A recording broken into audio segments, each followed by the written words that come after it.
Assalamualaikum warahmatullahi wabarakatuh. Perkenalkan, nama saya Kakak Gestia Herlambang Wahyudi dengan NRP 5026241115 dari kelas A. Oke, jadi di lab yang ketujuh ini kita akan belajar tentang navigating the Linux file system and permission settings. Oke, kita akan langsung lanjut ke dalam Cisco. Oke, jadi di lab ketujuh ini kita akan belajar tentang 3 bagian, dan exploring file systems in Linux, kemudian file permission, dan juga symbolic links and other special file types. Dan yang kita perlukan adalah security workstation karena di sini dia terminalnya sebagai analis. Oke. Oke, di bagian pertama ini kita akan explore file system in Linux. Oke, kita akan langsung masuk ke dalam step pertama, yakni access the command line, launch the server workstation, and open terminal window. Kemudian, display the file systems currently mounted. Jadi, file system must be mounted before they can be accessed and used. In computing, mounting a file system means to make it accessible to the operating system. Mounting a file system is the process of linking the physical partition on the block device to a directory through which the entire file system can be accessed. Because the mentioned directory becomes the root of the newly mounted file system, it is also known as mounting point. Oke, kita akan coba langsung masuk ke poin A. Use lsblk command to display all block devices. Kita akan coba di terminal. Oke, muncul tampilan seperti ini. Kita langsung masuk ke poin B. Use the mount command to display more detailed information on the currently mounted file system in the workstation. Kita akan gunakan sintaks mount pada terminal. Mount. Oke, muncul tampilan seperti ini. Jadi di bagian ini kita akan fokus pada root file system yang disimpan di dev sda1 directory. Oke, di bagian C kita akan run bagian ini untuk berpindah directory. Ketikkan cd/. Kemudian kita ketikkan ls-l.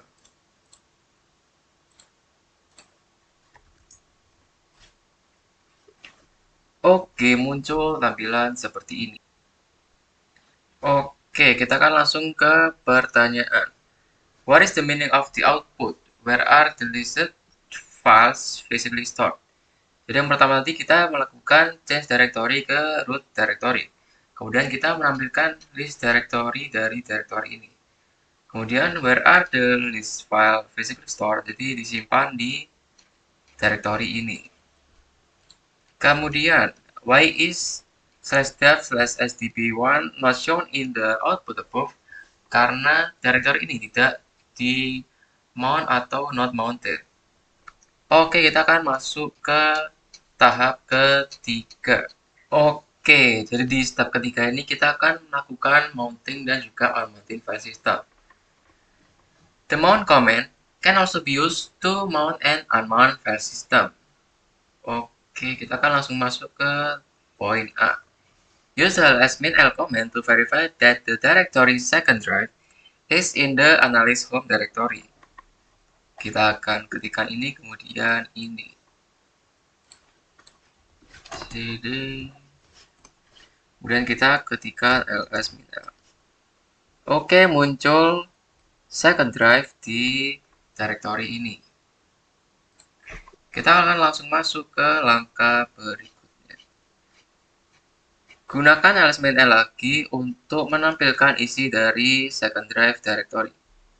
Kita akan ketikkan ls-l second drive. Oke, tidak ada apa-apa di dalamnya. Notice that the directory is empty. Kemudian di poin C, Use the mount command to mount /dev/sdb1 on the newly created second underscore drive directory. Oke, kita akan ketikkan sintaks ini. Sudo mount /dev/sdb1/ kita akan lihat terlebih dahulu second underscore drive. Apakah sudah benar atau belum? Passwordnya CyberOps. Oke, kita kan langsung ke langkah berikutnya. ls-l second drive.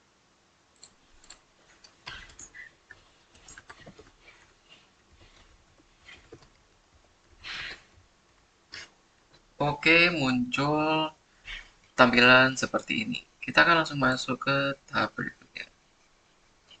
Why is the directory no longer empty? Karena kita tadi sudah melakukan mount pada directory ini kepada second drive. Where are the listed file physically stored? Mereka disimpan di directory ini. Oke, di poin A ini kita akan issue the mount command with no options again to display detailed information about sdev sdp1 partition. Oke, kita akan menggunakan sintaks ini di terminal. Mount, kemudian grab dev sd. Apakah sudah benar atau belum? Sudah sesuai, kita akan klik enter. Dan muncul seperti ini. Unmounting file system is just simple. Make sure you change the directory to something outside of the mounting point and use the umount command. Oke, pertama kita akan umount terlebih dahulu. Sudo umount /dev sdb. Oke, kemudian ls-l second underscore drive. Oke, sudah di unmount. Kita akan masuk ke part kedua. Oke, di part kedua ini kita akan belajar tentang file permissions.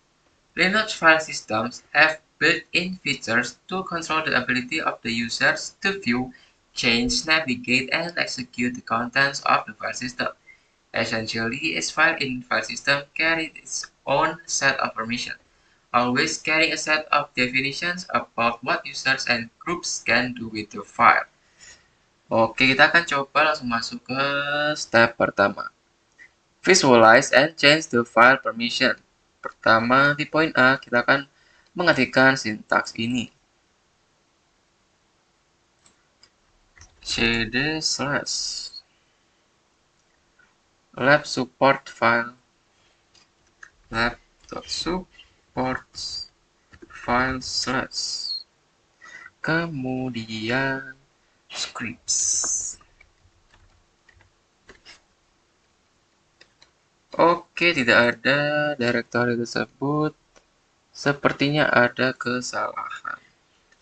cd/lab.support.files/scripts. Oke, kita sudah pindah directory. Gunakan ls-l untuk menampilkan file permission. Kita ketikkan ls-l. Oke, muncul tampilan seperti ini. Kita akan lanjut ke poin berikutnya. Consider the sciops.mn file is an example who is the owner of the file, dan siapa grupnya. Jadi di sini ada ownernya adalah analis dan grupnya juga analis. Okay, the permission for SecOps MN are RW, RR. What does that mean? Jadi maksud RW ini adalah sebagai owner dia bisa melakukan read dan write. Kemudian sebagai grup dia bisa melakukan read saja atau membaca saja. Dan sebagai user lain dia hanya bisa melakukan read juga. Oke, kita akan lanjut ke tahap berikutnya. Oke, di poin C ini adalah ada the touch command. The touch command is very simple and useful. It allows for the quick creation of an empty text file. Use the command below to create an empty file in the /mnt directory. Kita akan coba buat touch mnt slash my new file.txt. New file. Okay, permission denied. Why was the file not created? List the permissions, ownership, and content of the /mnt directory, and explain what happened. With the addition of main the option, it lists the permission of the parent directory. Record the answer in the lines below. Kita akan coba melakukan ini. ls-mnt kemudian /mnt. Oke. Kenapa tidak dibuat? Karena kita tidak memberikan sudo command. Jadi kita tidak bisa melakukan atau memiliki permission atau izin terhadap touch command tersebut. Oke. Kemudian, what can be done for the touch command shown above to be successful? Jadi kita bisa mengetikkan sudo sebelum touch /mnt /mynewfile.txt supaya kita bisa menjadi root user. Oke. Kita akan lanjut ke poin selanjutnya. Oke, the chmod command is used to change the permission of a file or directory. As before, mount the ini partition on the home analysis second drive directory created earlier in this lab. Kita akan melakukan mount dengan menggunakan sintaks ini. Sudo mount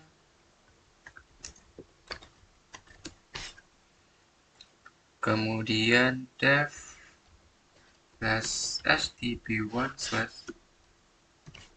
kemudian oke second underscore drive. Apakah sudah benar atau belum? Oke, kita enter. Muncul second drive di sini. Change to the second drive directory and list the contents of it. Oke, kita akan coba. Second underscore drive. Oke, sudah benar, kita akan enter. Oke, kita sudah berpindah directory. Kita ketikkan ls-min l. Oke, muncul tampilan seperti ini. What are the permission of the myfile.txt file?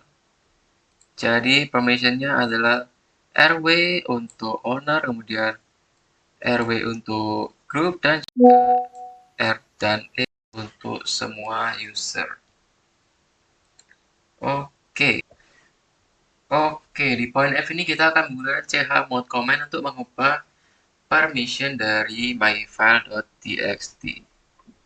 Kita akan coba sudo chmod 665 myfile.txt.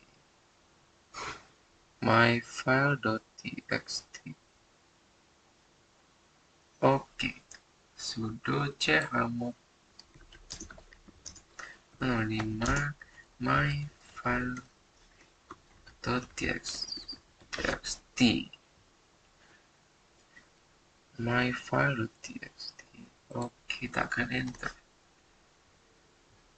Kemudian kita akan melakukan ls-min-l untuk melakukan cek pada permissionnya. Oke, di sini tidak ada perubahan karena memang yang sebelumnya tadi sudah dengan permission 665. Oke. Did the permission change? Tidak. What are the permission change of my file.txt? Sama saja seperti sebelumnya, yakni ini. Oke, kita lanjut ke tahap berikutnya. The mode comment text permissions in the octal format. Jadi untuk ini itu ada maksimal sampai angka 7 dalam biner. Jadi bisa 111 yang artinya 7 dalam biner. Oke, kita akan lanjut ke pertanyaan berikutnya.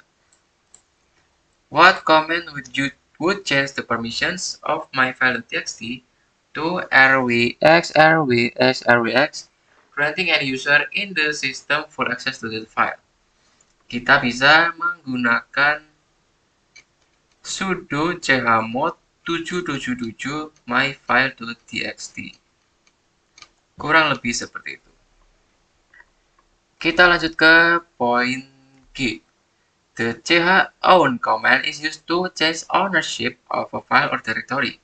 Use the command below to make root the owner of the myfile.txt. Kita akan ubah ini menjadi analis. Oke, kita akan coba terlebih dahulu. Sudo chown analis myfile.txt. ls-min-l dan dia menjadi analis. To change both the owner and the group to analyst at the same time, use the sudo chown analis myfile.txt. Jadi nanti ini berubah menjadi analis dan analis. Now that analyst is the file owner, try appending the word test to the end of myfile.txt. Kita coba terlebih dahulu. Echo test, kemudian echo test, kemudian myfile.txt, dan kita ketikkan cat untuk mengetahui isi dari file tersebut. Oke, muncul tes, harusnya hanya muncul satu, tapi karena tadi saya sudah melakukan beberapa percobaan, muncul 4 tes seperti ini. Kita akan lanjut ke langkah berikutnya. Was the operation successful? Iya, karena tadi kita sudah bisa melakukan sudo chown pada permission atau untuk file ini, dan kemudian kita juga bisa melakukan echo test dan muncul text test pada file ini. Oke, kemudian was the operation successful? Jelaskan. Jadi operasinya berjalan dengan lancar dan successful karena kita tadi sudah menggunakan permission 665 sehingga owner dan juga user bisa melakukan pengeditan pada file tersebut. Dan tentunya sebagai root user. Oke, di step kedua ini ada directory and permissions. Similar to regular files, directories are also carry permissions. Both file and directories have 9 bits for the permissions of the owner or user, the group, and others. There are also 3 more bits for special permission. Setwidth, setgit, and sticky widths is beyond the scope of this lab. Oke, kita akan mengubah directory terlebih dahulu, kemudian kita akan melakukan ls-min-l. Kita coba dulu di terminal. cd, kemudian oke.